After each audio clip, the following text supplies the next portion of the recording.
आधी हकीकत आधा फसाना। हमारे पुराणों में महादेव शिव के 12 ज्योतिर्लिंग का जिक्र हुआ है। माना जाता है कि उन दरबारों में भगवान शिव ज्योति के रूप में हमेशा विराजमान रहते हैं। मध्य प्रदेश का अद्भुत ओंकारेश्वर धाम, पुराणों में लिखा है कि महादेव हर रात शयन के लिए इसी धाम में आते हैं। यहां हर रात महादेव के लिए एक सेज सजती है और उस सेज पर शिव और पार्वती के लिए एक चौसर भी बिछाई जाती है। और अगली सुबह जब मंदिर के कपाट खुलते हैं तो चौसर बिखरी हुई मिलती है। माना जाता है कि यह बिखरी हुई चौसर ही महादेव की मौजूदगी का सबूत होती है।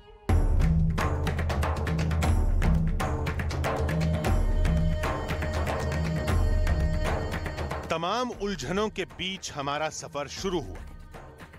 रास्ते का हर मोड़ एक नया सवाल था। क्या ओंकारेश्वर ज्योतिर्लिंग में वाकई भगवान के दर्शन होते हैं? अगर नहीं होते तो विज्ञान आज तक इसका जवाब क्यों नहीं ढूंढ पाया? आखिर हर सुबह मंदिर के गर्भगृह में ऐसी कौन सी तस्वीर दिखाई देती होगी जो हजारों भक्तों को हैरत में डाल देती है? फिर ख्याल आया वृंदावन के निधिवन का, जहां हर रात भगवान श्री कृष्ण की सेज सजाई जाती है। मंदिर के दरवाजे पर 7 ताले लगाए जाते हैं।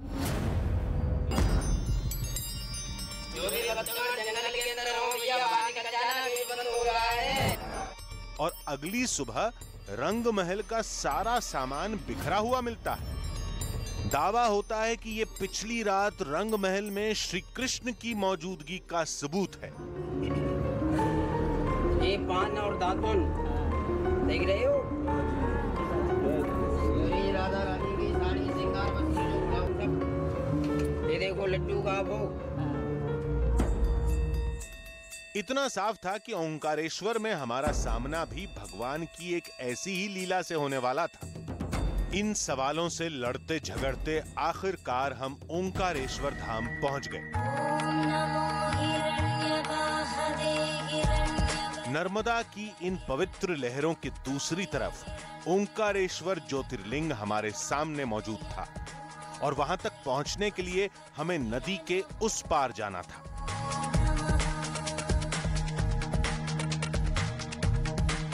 राजधानी दिल्ली से करीबन 900 किलोमीटर दूर मध्य प्रदेश का ओमकारेश्वर शहर 12 ज्योतिर्लिंगों में से एक महत्वपूर्ण ज्योतिर्लिंग ओमकारेश्वर में मौजूद है। मान्यता है कि आप देश भर में चाहे कितने भी तीर्थ कर लें, लेकिन जब तक उन तीर्थ का जल आप ओमकारेश्वर की शिव मूर्ति पर लाकर नहीं चढ़ाते हैं, जब तक आपकी यात्रा अधूरी मानी जाती है। महादेव का ये धाम जिस पहाड़ी की चोटी पर बना है उसे पुराणों में ओम पर्वत कहा गया है। वो इसलिए क्योंकि इस टापू की संरचना ओम के आकार की है, यानी कुछ इस तरह की।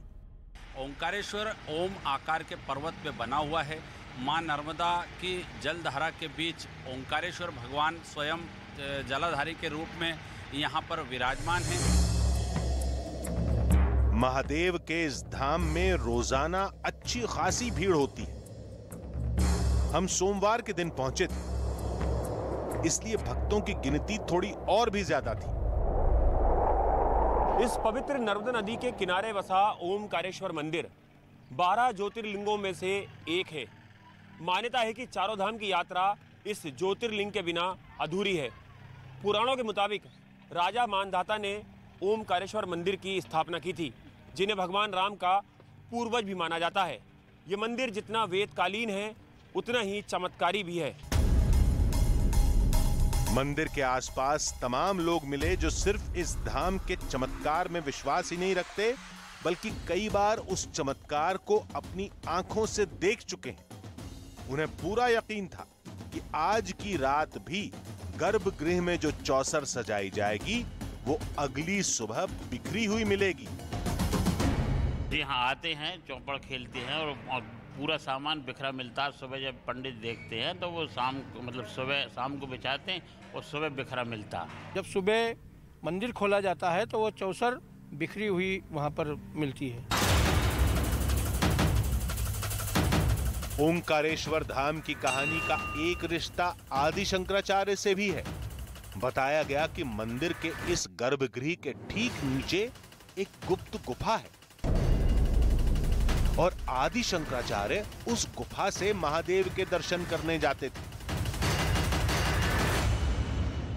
ओमकारेश्वर मंदिर के गर्भगृह के ठीक नीचे शंकराचार्य की ये गुफा है। काफी मान्यता है और काफी रहस्यमय ये गुफा है।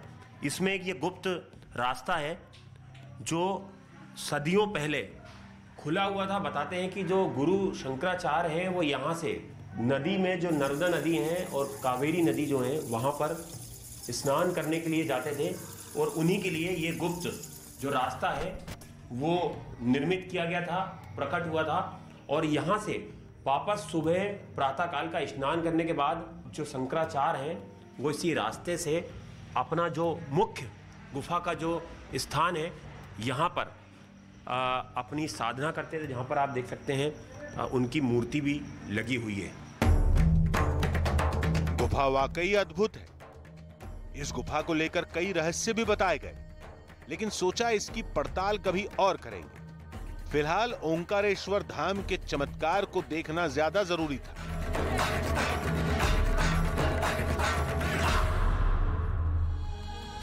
आधी हकीकत आधा फसाना। हमें जिस वक्त का इंतजार था वो अब करीब आ चुका।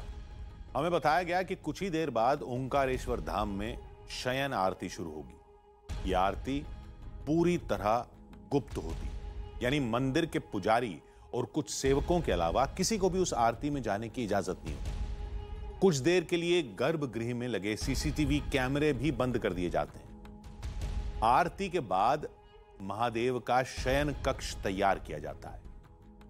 शिव और पार्वती के बिस्तर पर चौसर लगाई जाती है, जिसके बाद मंदिर के कपाट बंद कर दिए जाते हैं। माना जाता है कि रात के वक्त महादेव उज्जैन से ओंकारेश्वर आते हैं, देवी पार्वती के साथ चौसर खेलते हैं, जिसका सबूत मिलता है अगली सुबह जब मंदिर के कपाट खोले जाते हैं तो चौसर बिखरी हुई मिलती है।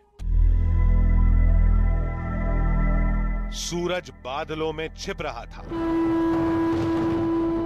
मंदिर के कर्मचारियों की चहलकदमी तेज हो रही थी और हमारी धड़कनें बढ़ती जा रही थीं। हम एक ऐसे दावे से रूबरू होने वाले थे जो इससे पहले हमने कभी नहीं सुना था। दावा भी ये कि युगों पुरानी परंपरा को निभाते हुए महादेव आज की रात भी ओंकारेश्वर मंदिर में विश्राम करने आएंगे। उनकी आहट सुनाई देगी, उनके सबूत दिखाई देंगे। ओमकारेश्वर मंदिर के इस गर्भगृह में क्या प्रतिदिन भगवान भोलेनाथ और मां पार्वती शयन करने आते हैं? और क्या शयन कक्ष के अंदर प्रतिदिन भगवान भोलेनाथ और मां पार्वती चौपड़ खेलते हैं? आखिर क्या है यह रहस्य? क्या वाकई में ऐसा होता है? इस सवाल का जवाब अब कुछ ही घंटों में मिलने वाला था और उस जवाब की तलाश में हम एक बार फिर ओंकारेश्वर धाम की ओर बढ़ चले। मंदिर के भीतर भक्तों की भीड़ जुटनी शुरू हो चुकी थी। पता चला कि बस थोड़ी ही देर बाद गर्भगृह में ठीक इसी जगह पर महादेव का बिस्तर सजाया जाएगा। इस वक्त हम ओमकारेश्वर ज्योतिर्लिंग के गर्भगृह के अंदर मौजूद हैं। जिस जगह मैं बैठा हुआ हूँ इसके ठीक पीछे ओमकारेश्वर ज्योतिर्लिंग है। उनके पीछे माँ पार्वती की मूर्ति है और ऊपर दिव्य ज्योत जल रही है, ब्रह्मा विष्णु महेश। बताया जाता है कि जो शयन आरती होती है उसके बाद यहाँ पर ठीक इसी जगह पर माँ पार्वती के लिए शयन बिछाया जाता है, जिसमें माँ पार्वती विश्राम करती हैं। और मेरे ठीक सामने भगवान भोलेनाथ के लिए शयन लगाया जाता है, उस पे भगवान भोलेनाथ विश्राम करते हैं। मंदिर के मुख्य पुजारी गुप्त आरती के लिए गर्भगृह में जा चुके थे। गर्भगृह के बाहर एक पर्दा था, शायद इसलिए क्योंकि महादेव की उस गुप्त आरती को देखना मना है। हमने भी मंदिर के कायदे कानून का पालन किया और बाहर से जो कुछ भी दिख सकता था वही देखते रहे। गर्भगृह के ठीक बाहर ढोलक और मंजीरे की झनकार पर भक्तों की टोली झूम रही थी। शयन आरती समाप्त हो चुकी है और भगवान का जो बिस्तर है वो सजा दिया गया है। आम लोग दर्शन करके यहाँ से चले गए हैं। हमारे साथ डंकेश्वर जिक्थी जी हैं जो बताएंगे कि किस तरह से बिस्तर सजा है। और आप देख सकते हैं इसमें बाकायदा जो चौपड़ है, पासे हैं, वो इस पे सजाए गए हैं। ये जो चौपड़ पासे लगाए गए हैं, एक ये झूला है, एक पलना है और नीचे बाबा की सेज लगी हुई है। चाहे उनकी मर्जी झूले पे बिराजे, चाहे उनकी मर्जी नीचे बिराजे, उनके मनोरंजन के लिए, शयन के लिए ये चौपड़ लगाई गई है। यानी मंदिर के पुजारी अब भी यही दावा कर रहे थे कि रोज की तरह आज की रात भी महादेव इसी धाम में विश्राम करेंगे, देवी पार्वती के साथ चौसर खेलेंगे और अगली सुबह वो चौसर बिखरी हुई मिलेगी। बातों बातों में मंदिर के कपाट बंद होने का वक्त हो गया। मंदिर के सेवकों ने गर्भगृह पर ताले लगाने शुरू कर दिए।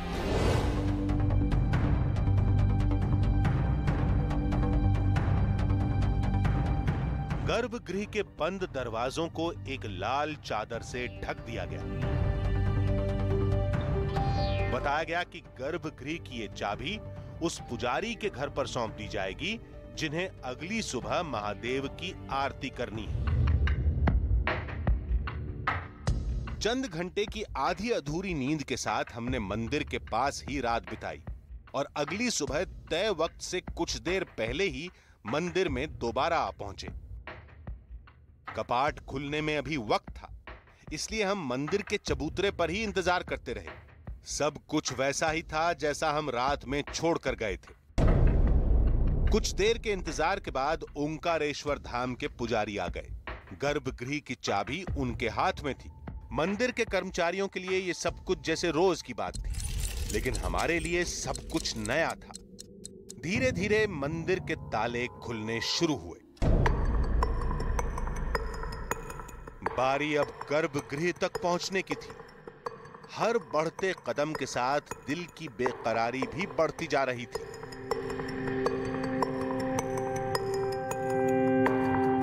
पहले गर्भगृह के बाहर लगी वो लाल चादर हटाई गई, गर्भगृह का ताला खुला गया और फिर खुला वो दरवाजा जो एक हैरतअंगेज तस्वीर सामने लाने वाला था।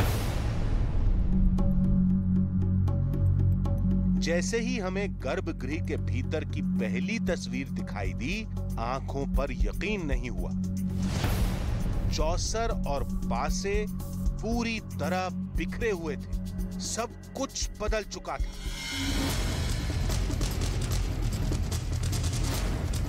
पिछली रात और अगली सुबह की तस्वीर एक दूसरे से बिल्कुल जुदा थी।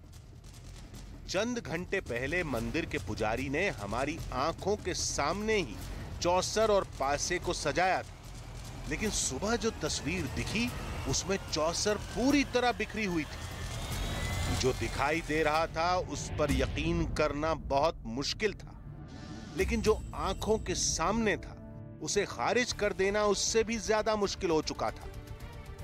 मंदिर के पुजारी दावा कर रहे थे कि ओंकारेश्वर धाम में पिछली रात भी खुद महादेव शिव मौजूद थे।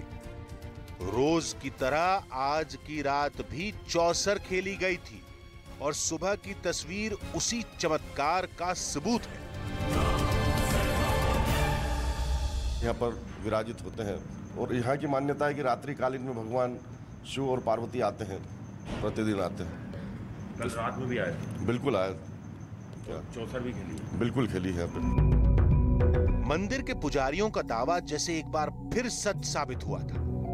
भगवान के दरबार में मौजूद सैकड़ों लोग पूरी शिद्दत से उस दावे पर यकीन कर रहे थे। उन्हें पूरा भरोसा था कि पिछली रात भी महादेव शिव ओंकारेश्वर धाम में प्रकट हुए थे।